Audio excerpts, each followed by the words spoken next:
when I just see the video I saw from Braga, I get so frustrated. I would like to see the work in Braga, but it seems not like a possibility.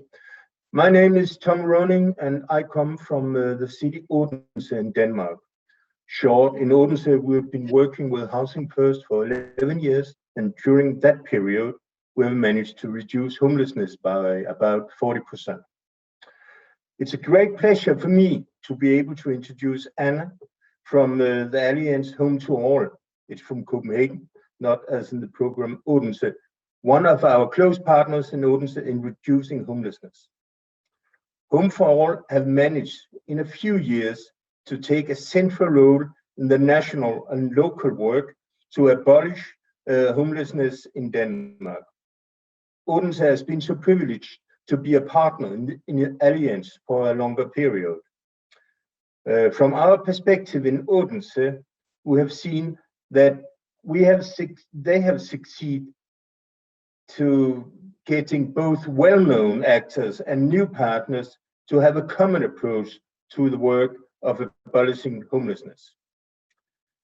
Impressions of the Alliance efforts can be seen in many places, both in the work in the cities, but also in the fact that we have succeeded in creating a common voice in relation to future legislation in the area of homelessness, national legislation.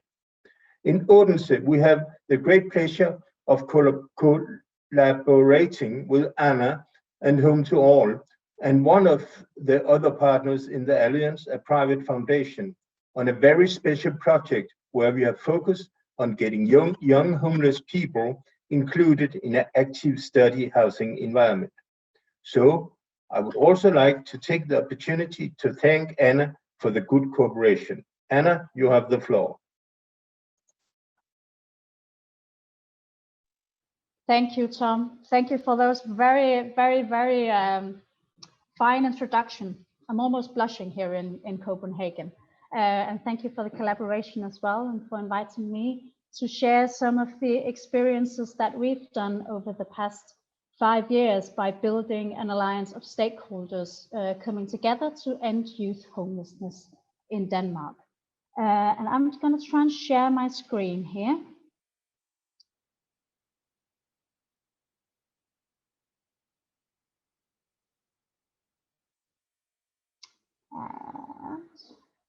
Do you see my screen now? We do, Anne. And do you see my presentation, or do you just see my... on a full screen. Okay. 1 second. You can go to the bottom right where there are small icons. Yes, thank you. Here we go. You're welcome. Yes, thank you. Thank you. Thank you. As Thomas said, then I'm Anna, and I am one of 4.5 staff members in what we call the backbone office of the Alliance Home for All. So we are 4.5 members of staff trying to support the partners, usual and unusual suspects, and working together to end homelessness in Denmark. And I've been asked to dive into and share a bit about both our experiences, but what is the approach that we've taken in order to actually get people to work together and to have a common agenda. So that's what I'll try and focus on today. I'm going to start off by just giving you a bit of context on what the situation of youth homelessness looks like in Denmark, just to give you an idea of where we started from. And then I'll tell you what the Alliance is and who's in the Alliance. And then I will dive into this methodology and the methodological approach that we've taken. Collective impact is the approach that we started off with in order to create systems change. And then I will reflect a bit about the lessons that we've learned that you might be able to use in your work, getting stakeholders to work together around this common agenda. And then I will be very aware that we have time for Q&As as well in the end. So just a bit of background. In Denmark, we do biannual accounts of young people, of people in homelessness. And this graphic shows the development in the number of young people under 30 experiencing homelessness. And this is the registered young people in homelessness under 30 experiencing homelessness. And obviously, as in all the other countries, the numbers are probably higher than what we see here. But what this graphic shows is that from 2009, where we started doing these accounts, we had about 1,000 young people under 30 registered in homelessness. And during the next years, that number actually doubled. In 2017, we had more than 2,000 young people registered. And then it was a small decrease at the latest account in 2019. But basically, a rising number of young people on homelessness, which from what I know is the case in many cities, both in Europe and in the world in general. And I'm aware that 2,000 young people in homelessness might not sound like a huge number compared to other countries, but it's actually, when you look at the total number of people in homelessness in Denmark, we have around 6,400 young people in total experiencing homelessness. So 1/3 is under 30.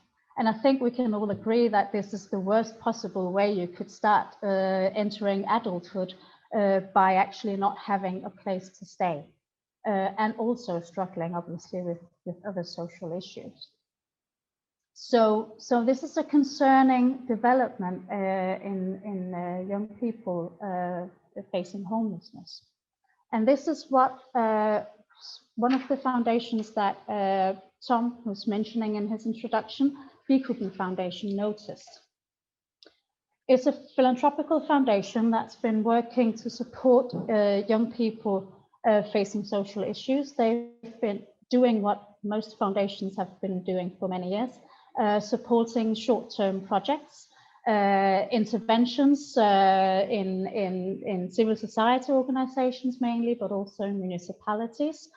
And they saw this number and said, well, we must be able to do something about this problem. We cannot, in a society like the Danish, have 2,000 young people getting this terrible start in adult life. Maybe they get out of homelessness, but they're still struggling. They're still not in jobs. They're not in training or doing education. So we must be able to do something about this problem. And they said we could do business as usual. We can support a number of projects doing concrete interventions, or we can try and look at this from a systems approach. We can see if we can change a system that's obviously producing young people in homelessness. So how do we do that? And I think this quote that I want to show you now actually summarizes very well why they started building an alliance, why that was their starting point. This is two thinkers working with social innovation and social change and systemic change for years. Charles Leadbeater and Jenny Winhall, and they say that, I'm gonna have to find it on my notes here, new systems are made by people coming together to bring about change, whether they are investors, innovators, regulators, suppliers, or consumers. Systems innovation is always a process of social transition carried forward by coalitions of people drawn from inside and outside the system. And I think this quote actually shows the why. Why spend money, effort, time, resources in building an alliance to end homelessness? Well, that's because if we want to change a system and actually make the system end homelessness, then we need to bring people together in order to do that. So, having said that, 5 years ago, that was the starting point, the spark that started Home for All as an alliance. the foundation started to mobilize both usual suspects and unusual suspects to come together and look at this problem and how can we end youth homelessness.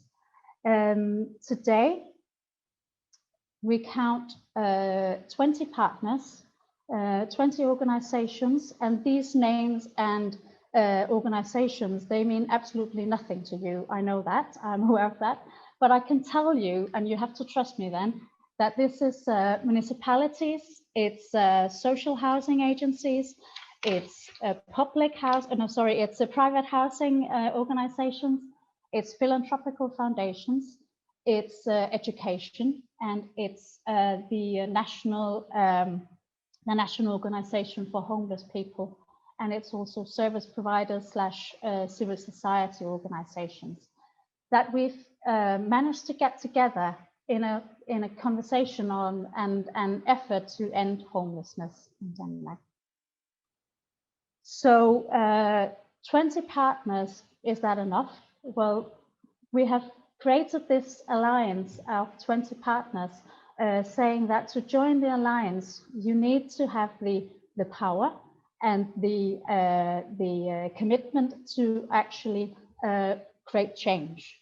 And also it needs to be, it's not a target for us to create a huge alliance of 80 partners, because we need an alliance that's small enough for people to actually get to know each other and build relations and work together around this common cause. So these are the 20 partners we have now. We've also said goodbye to some partners that didn't really have the commitment after all. That's where we are today.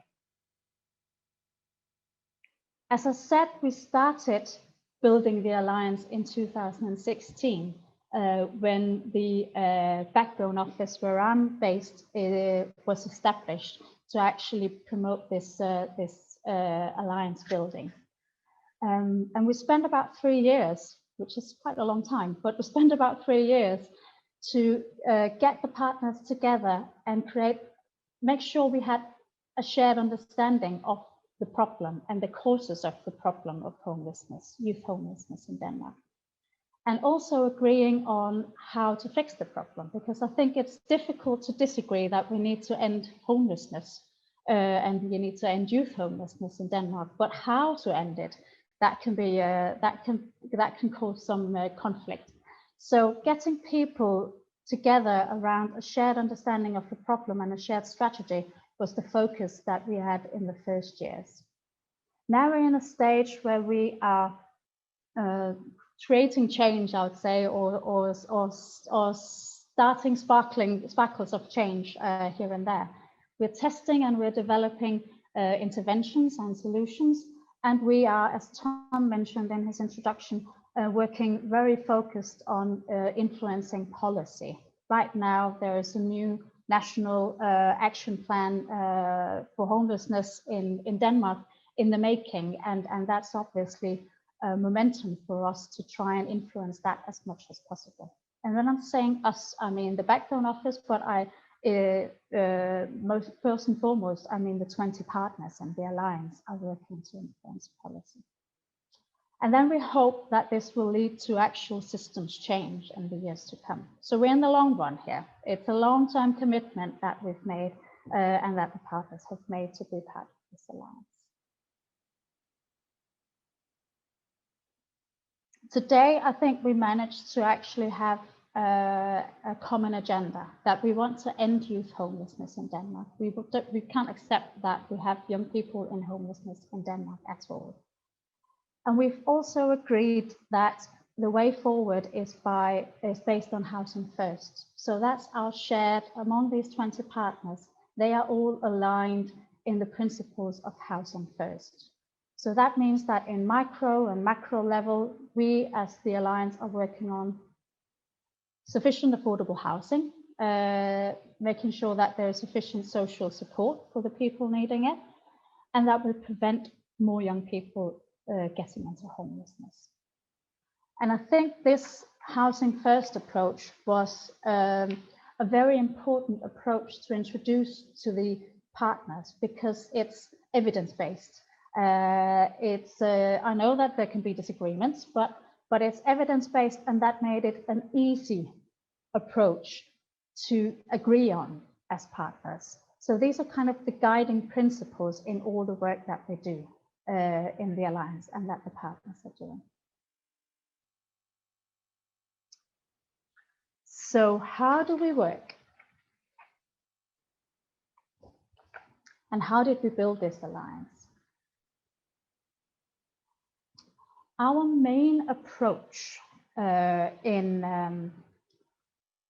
we started off was the framework of collective impact.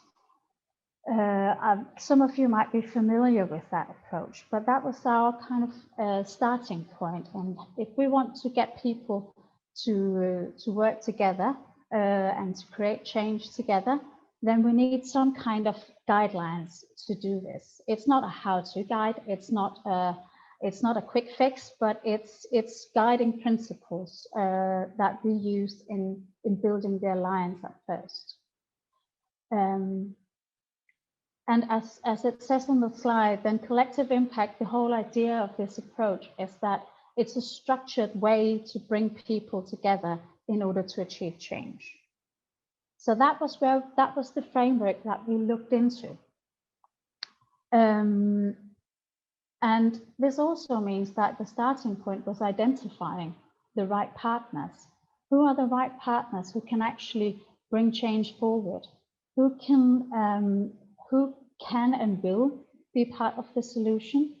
Who can be change agents and who can influence the surrounding society and create a movement around ending homelessness?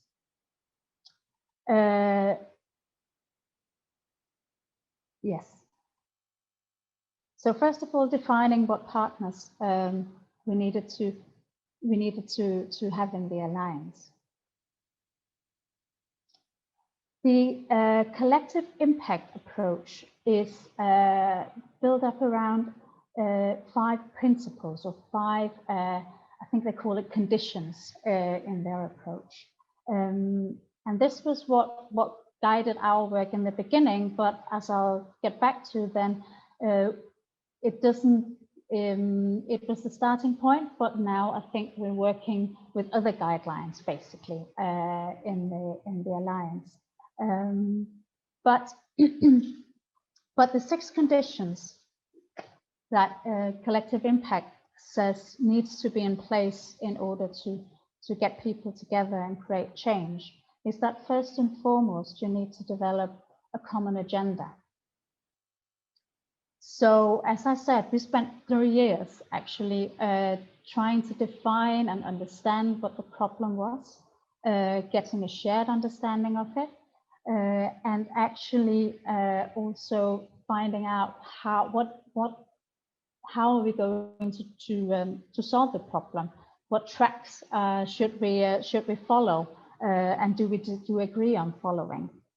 So it's getting people together around this common agenda to create the change that we need. And as I said, then Housing First became the common agenda in the Alliance after a couple of years. That became what the partners could agree on. And that is the guiding principles of our work now. Then the second condition is a shared measurement system. That turned out to be quite difficult for us in the Alliance, to be honest. The idea is that we agree on tracking change and progress in the same way.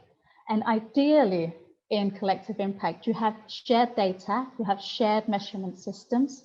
And I will be honest and say that we don't in the Alliance. And I don't think it's a problem, but that was something that we struggled with following this methodological framework at first.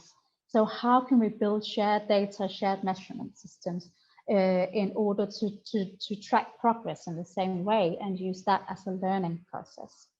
I think this condition is important when you do concrete interventions together in local level, But being a national alliance, as Home for All is, that makes it very, very tricky to work with shared measurement systems across 20 very different partners. But what we could agree on is the high level track of progress. It's saying that we do these bi-annual national accounts. And what we work on now, what the focus of this alliance is that we need to see a ongoing decrease in the number of young people in under 30 in homelessness. If that happens, then obviously that success is not only Home for All's efforts, but it's something where we can say, okay, mission accomplished. We are actually changing the numbers in the number of young people experiencing homelessness.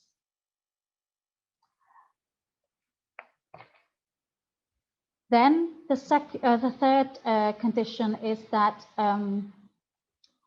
to work together, you need to move from isolated activities, isolated organizations, doing isolated activities and fragmented work, to moving to doing mutually reinforcing activities. And this goes both for local level coalitions and national coalitions. So local level, it means that civil society organizations, municipalities, public institutions, and housing organizations are coming together and, for instance, saying, okay, the approach that we take locally is housing first. So everyone is tuned in on housing first. And what we do, the activities that we do are based on housing first principles. By doing that, we hope that our activities are then reinforcing each other and supplementing each other rather than competing with each other or working in completely different directions from each other. And I think also where Tom is from is a good example of that. Because what Tom has been doing for the last 10, 11 years working with Housing First is not just making a transformation in the municipality and how the municipality approaches homelessness, but also getting the stakeholders in the city, the housing organizations, the civil society organizations, together in partnerships and say that we are all working along the lines of housing first. And I think that's a key to the success in decreasing the number of people in homelessness in Odense in general. We're all doing something that's actually enhancing the impact that we have individually. And a different example is the municipality of Aarhus, which is the second biggest city in Denmark. I think in the counts in 2017, although they're only the second biggest city in Denmark, showed that they had the highest number of young people under 30 experiencing homelessness. So they saw they had a problem. And the situation in Aarhus at that time was that lots of organizations and lots of municipality units were doing, I would say, short-term projects. They were doing some were working housing first based, some were working with the staircase model. It was all very very different. What they were doing, what the approach they were taking. The local politicians in Aarhus then said, we have a problem. What we need to do is not go for quick fixes. We need to start doing a master plan. That's a long-term master plan, and we need to get all the local stakeholders together in this work. So we're working in the same direction, and our activities are actually complementing each other. And I think now that 3 years down the line, most people will agree that they have really, really, really come a long way. They have private investors, they have civil society organizations, shelter organizations, and they have municipalities all saying that housing first is what we need to do, and we are changing our shelters, turning them into housing first units, and actual accommodation is what's happening in Aarhus now.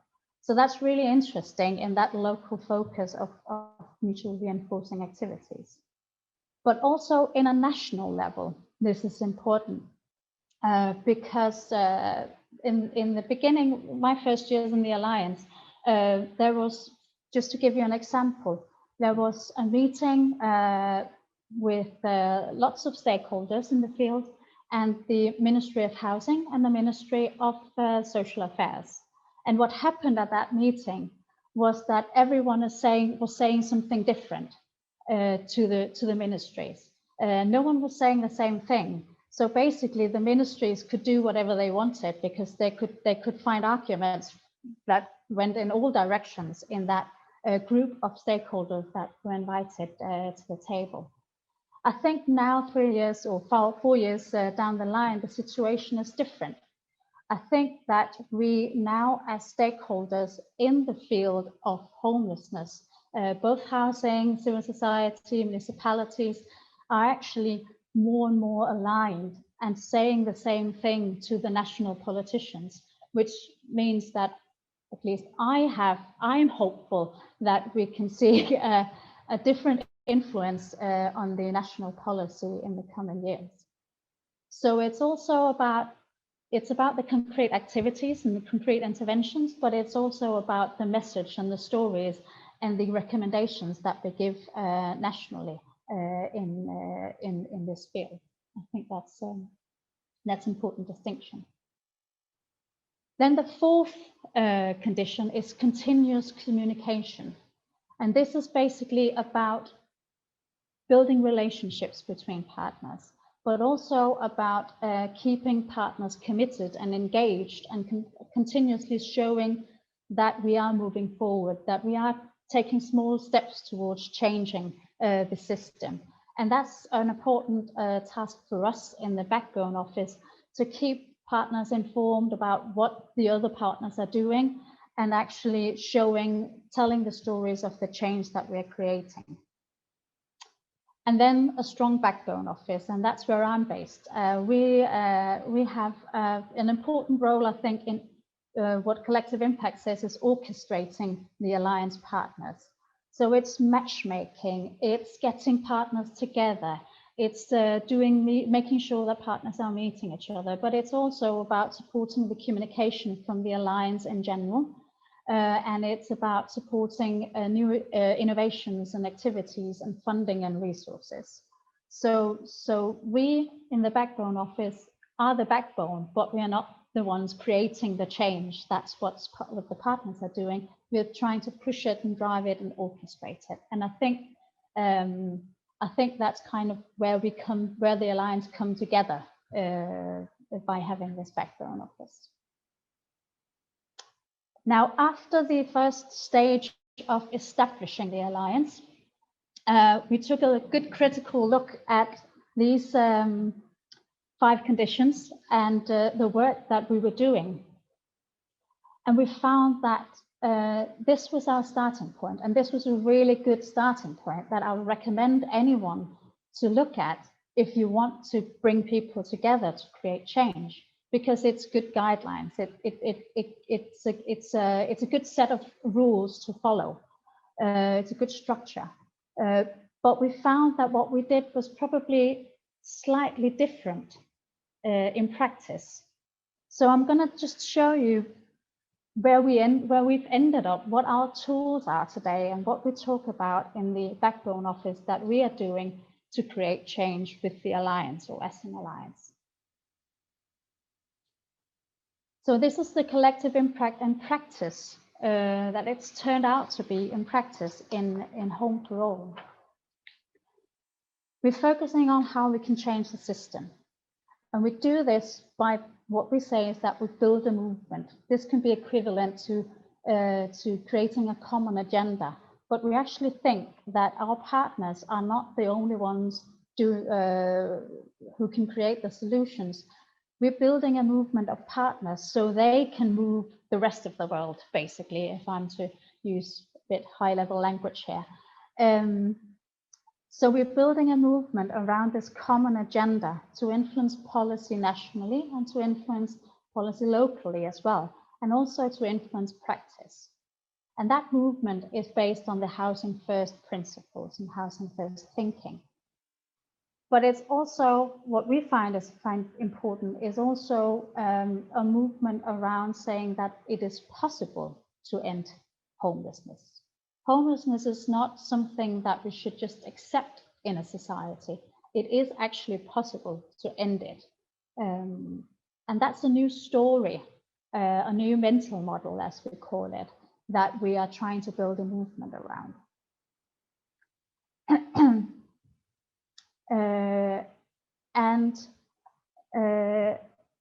What we do in order to support and feed this movement is that we can develop, or our partners can develop and test new interventions to show that things can be done differently. So this is like projects or innovations to show that things can be done differently. And the example that Tom mentioned in his introduction of a private housing student organization reserving 10% of their student units to young people in homelessness living with other students is an example that has now kind of spread rings in the water of inspiration. That means that 3 other private housing organizations actually joined the alliance and said, we want to be part of the solution. We think that we can be a part of this as well. We should be able to do something about this. So it's the small local tests and interventions that can inspire greater change because it demonstrates that things can be different. And then we use, I said that the shared measurement and data was not really what we were doing in Home for All. But what we do is that we are aware to create or generate, it should probably be, generate knowledge and strategic learning that can support the new agenda. So that means that we are working with knowledge institutions, universities and research institutions to inform the field. One good example that had a lot of impact was that we did a comparative study of homelessness in the Nordic countries. And this showed that Denmark weren't really doing very well when it came to homelessness. So compared to Finland and Norway. And that study had got a lot of attention, both media attention, but also in the ministries and in policy. So it's actually now a shared reference point to look at Finland and to look at Norway and how they have implemented housing first as a national strategy, combining actually housing policy and social policy to promote housing first. That is something that has had quite a lot of impact on building this movement and having a shared agenda in the field. And then we work to mobilize resources, both for the partners to demonstrate and test interventions, to generate new knowledge, but also to look at how are resources flowing through the system. Are the incitement structures, are they right? Are they actually producing homelessness or making people stuck in homelessness rather than getting them out of homelessness because that's how the resource flows are. So that's what we're looking into as well. And I think those are the tactics or the tools that we are using in the Alliance in order to promote systems change. Right. And then I should probably say resources. By resources, I mean both the financial resources, but I also mean attracting new resources, new human capital to the field. Because as Tom said, what's been focus for the alliance has been to get unusual suspects to the table as well. So to finish off, what have we learned that might be worth knowing if you are to start a coalition building or alliances in your work? But I think first and foremost, we have learned and succeeded in identifying strong and attractive partners to this alliance. And I think it's important to be aware not to only invite the usual suspects to the table, because they are already in conversation with each other. What I think made it attractive for experienced people as Tom, for instance, to join this alliance was to actually have other unusual partners, such as private investors, private foundations, private housing organizations, to join the alliance and show that they wanted to be a part of the conversation and the solution. There's actually one of the partners who have been civil society leader, service provider for I think more than 40 years, who was saying that it was the first time he was talking about homelessness with pension funds and private investors and private housing organizations, and that made him really, really hopeful for actually change to happen in this context. So I think that's what makes it attractive to be a part of the alliance, is that we've managed to get some new partners, some unusual suspects around the table. Then I think it's very important to spend time establishing the alliance. And it's kind of a balancing act, because you need to spend time coming together, build the relationship, defining the problem, but you also need to do small actions, set up small solutions quickly, in order to make the partners feel that we're actually doing something. We're not just sitting around a table and talking to each other. So it's a balancing act to get people together, spend time establishing the alliance, but also acting at the same time and show progress at the same time. And this is connected with the keep the partners engaged with, for instance, also, although we all know that ending homelessness is a long-term task, it's not something we do within 2 years. So it requires some long-term commitment from the partners and the funders. Then keeping the partners engaged with more short-term interventions, where we might compromise a little bit with the big structural changes, but that can give the sense that we are moving forward, that things are happening as well, and keep the partners committed in the long run. Then I think what we've succeeded in creating this, building a movement and actually having impact in the field, is using knowledge and research strategically to promote this common agenda and to influence policy. I think that's really important. And then 5 minutes max. Then we have questions and answers. Thank you, Tom. I'll do the last few bullets and then Q&A. Thank you. And then the final lesson learned is to remember always that change are happening through the partners, not the backbone office.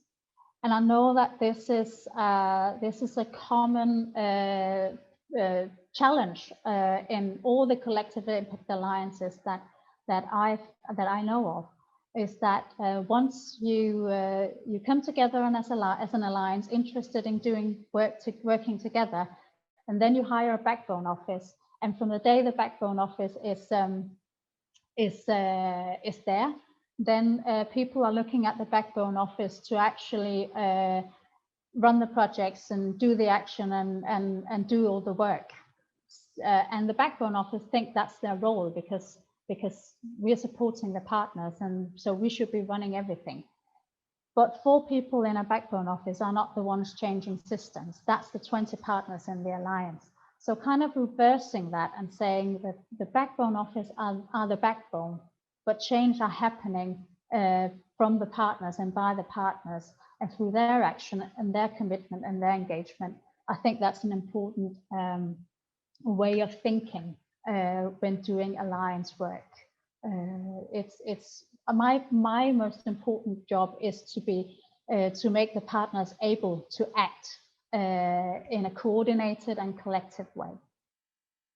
Now I'll finish. Thank you. Thank you, Anna. It was a marvelous and very good presentation. I'm proud to be a member of this.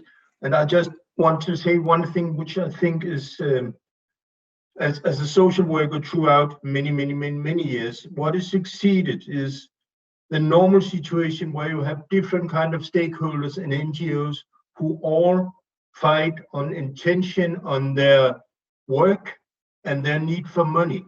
So it's getting a competition.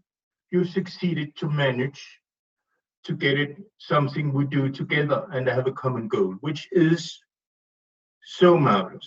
There are several questions, and some of them I could say is related to if we have a special work with young refugees. And I could answer for you because this, in Denmark, we have a special system working with refugees, and it's not a part of the things we normally do inside homeless work. There's other people attending to that, and the new refugee would be in another kind of program. So it's not specialized in working with refugees. We have a lot of people from other cultures, but it's not specialized in refugees.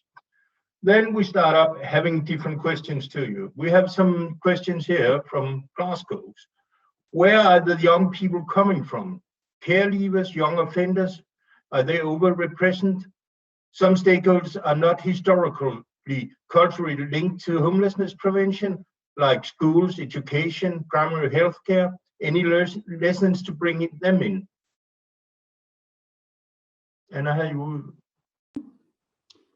Okay, so where the young people are coming from, there is clear overrepresentation of young care leavers registered as homelessness in the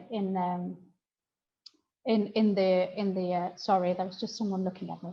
Start all over. There is an overrepresentation of young care leavers experiencing homelessness before they turn 24. I think that the latest research has shown that every 10 young person in care will experience homelessness before they turn 24. So the prevention work that is done in Denmark at the moment, and where the focus is at the moment, is very much on young care leavers and how the transitioning into adulthood can be strengthened and better than what we see today.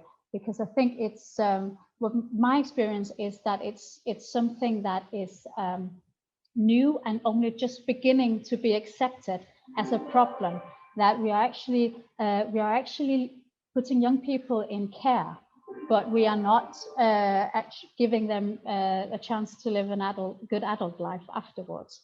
So we're not preparing them for a healthy adulthood, even though they are our responsibility as a society when they're children.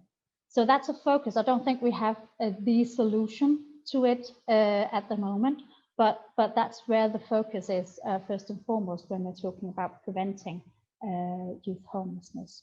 And the second question that was around working with schools and education systems, is that right? New stakeholder, yes. and healthcare and other areas. And healthcare.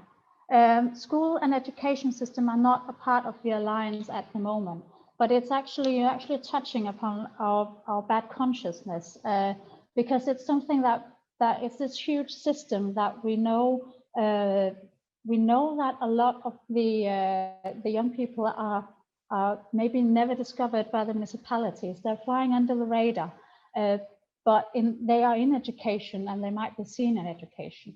some people might identify them there. So how we can activate them as partners or a part of the solution is a question that I don't have an answer to now, but I'm really happy to if anyone has good experiences on that. I know that Canada and the Away Home Alliance in Canada have worked quite focused on also engaging education and school and foster and also for the younger children in their prevention work. Okay. Then we have two other questions which are connected. How many people are working in the backbone, and what are the main challenges for you as coordinators in working with the Alliance members? We have 4.5 people working in the backbone office. One of my colleagues is dedicated to developing social investments as a tool to find out if that's a tool we can use in ending homelessness as well, to change the resource flows and the incitement structures in the work. So 3.5 of us are working to support the partners in general in their general work. And I can just give you a few words about our roles. We have the CEO, who is the strategical mind and the one with the connections in policy.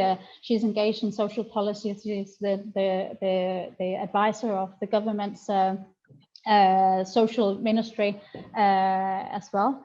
And so she is kind of the external Ministry of External Affairs, you could say, in the Alliance.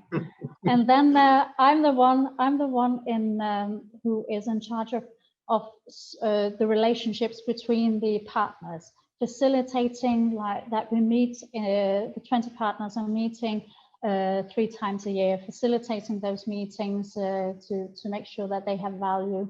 The general kind of, working together in smaller working groups around concrete interventions, activities, or generating knowledge. And then we have a third colleague who's been doing research in young people and homelessness, been interviewing loads and loads of young people who's experienced homelessness.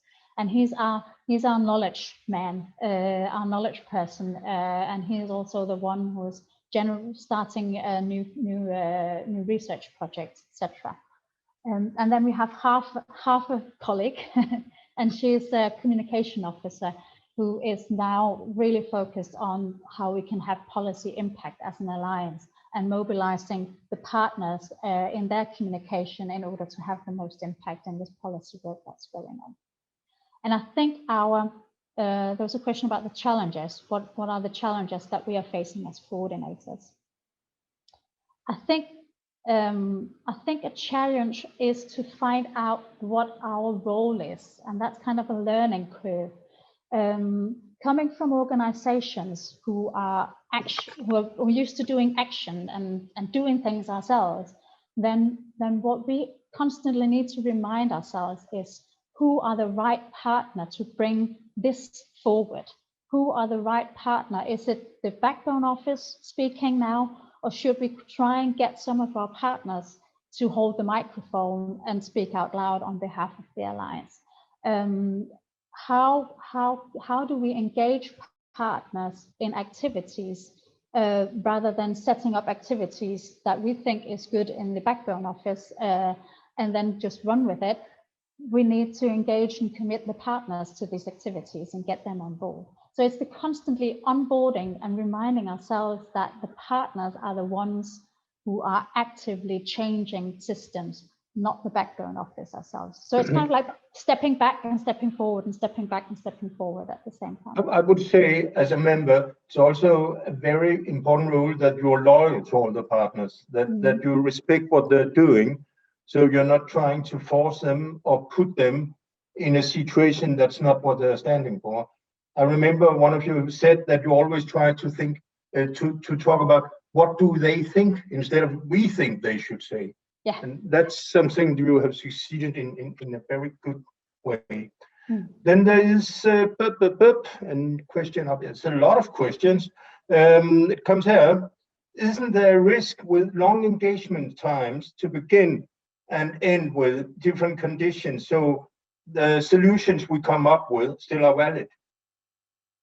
Can you say the question again, because you fall out a bit on my. Isn't there a risk with the long engagements? Because I think when you showed the staircase and different kind of things we're doing to get the involvement and the ownership from beginning to end, because the condition will change. So the solution we create in the long period isn't still valid. The times have overrun them one or another way. Well, I think that's a good question. I think where we started as an alliance was that the partners were saying we need to create 2,000 homes for 2,000 young people in homelessness. So we had a very strong focus on solutions. We need to create concrete solutions right here and right now. What we found is the perspective that we have now is that we need to change the system. We need to work politically. We need to engage partners, not around specific activities or projects.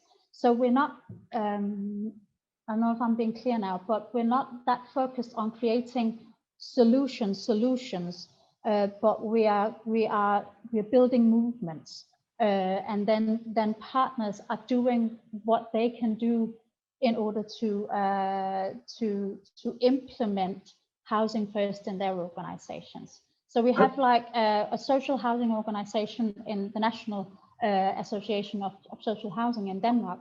They are now in their local agreements with municipalities, they are now thinking homelessness, people in homelessness. We need to get them into the agreements that we do with the municipalities on a local level. That's new. They didn't do that before, but it's not like it's not a new solution as such. It's using the system and the opportunities that are already there and implementing them in the big system. I would say one further comment to this is you're not driving projects. Very few. The projects are mainly some few, but a lot of the things we're doing, that's operative, with something that's normal for us to do, which we are finding out and telling about and trying off instead of doing project orientations. So therefore, it's it's valid because we're doing it. And what you succeeded is to get all the experience taken together and put them into a national context and making that coordination. There are several questions. Just to add a comment, I think the image that we should have is that we're trying to change the engine of the system and not fix bits and parts, but we're trying to change the engine. Here's another question, two questions. The first one is rather simple. Who financed the backbone? The second one, how is the movement on ending homelessness for youth linked to a broader work in ending the homelessness for all? Is there equal movement for both in Denmark? Right. So first of all, the easy question. The Backbone Office is funded by the Bikuben Foundation, who took the initiative to the Alliance 5 years ago. And that is a quite unusual thing to have a basic funding for the work of a Backbone Office. And the reason that that Bikuben Foundation are doing that is because they strategically say if we want to have real impact in society, we need to commit in the long run. And we know that this basic funding of the work that we're doing in the Backbone Office is really difficult to get funding for. So that's what Bikuben Foundation is doing.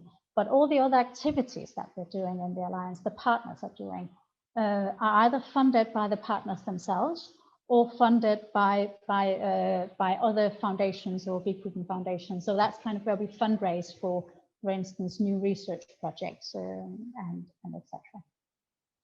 And the second question was the movement of ending homelessness in general and not just young people.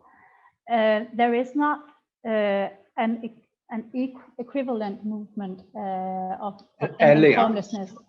Not an alliance, but I think that it's important to say that when we communicate that we need to end homelessness, not just youth homelessness, because changing the system, there are parts of the system that's focusing on young people, but the policies that we're trying to influence is actually homelessness in general, and not just homelessness for young people. So I see that we are part of a bigger movement in the field of ending homelessness, and that is what people are talking about at the moment. When we're talking about transforming. Most of the partners in the alliance, they're not only working with youth groups, they're working with the whole group of homelessness in Denmark. So yes. Therefore, the work in the alliance, it may have focus on youth homelessness, but one other output is that we're doing a lot for the rest of the homelessness during our work in Home. Exactly. Yeah. I don't know if there is any more questions. Let me see. No, I think there's a lot of people who are saying it's a very good presentation you made, Anna. We can talk about that next week. We're talking to each other, but it seems like it's. I don't know if there's any more questions. I can't find them. Then I would say thank you for today, Anna. And thank you. Very good. Thank you. And I think that I'm assuming the slides will be sent out to people after this session, and I'll put in some links for other alliances and coalitions to end homelessness and end youth homelessness that can inspire the work. Also focusing on local alliances where we are a national alliance. So thank you, and enjoy the rest of the winter school. Thank you for having me. Thank you.